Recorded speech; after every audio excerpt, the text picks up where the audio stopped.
Let's spend a moment on household savings, which have been one of the pillars of the Indian economy in years gone by.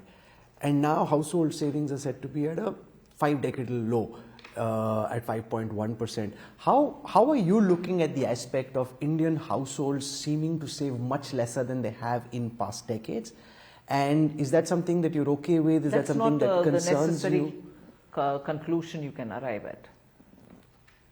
How do households saving lesser than before? No, because as much as you talk about small savings and quote numbers on it, the only option that small saving or people in middle classes had for saving their money and with some confidence was to put it in, let's say, post office savings account, which continues, which is good enough, which can continue any longer. But you're also noticing since 2020 that because of greater transparency and greater availability of information, people are able to see which are those performing companies. They're not even going through the route of mutual funds to understand how stock market performs. Small saving in the name of retail funding is coming into the stock markets and coming through demat accounts, which are unique. So I'm not talking about the same person doing 5 types of investments. New demat accounts, unique demat accounts tell you probably many things which went to post offices are coming now into the market. So people are finding newer avenues to save and probably better returns are accrued in those routes.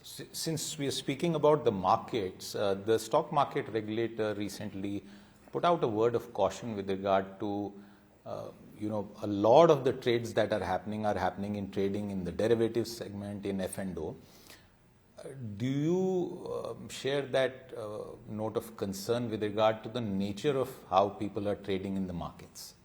That was much higher than what it is now, I would think, my concern that is.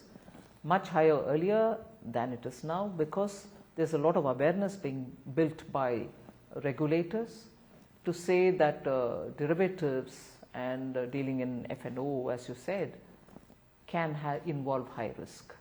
And many people burnt their fingers by starting to operate there. Young people who were the first time entrants also burnt their fingers. So there was a lot of discussion about it in one of our FSDC meetings. Regulators are now building a lot of awareness, and I would think that caution has come into play now.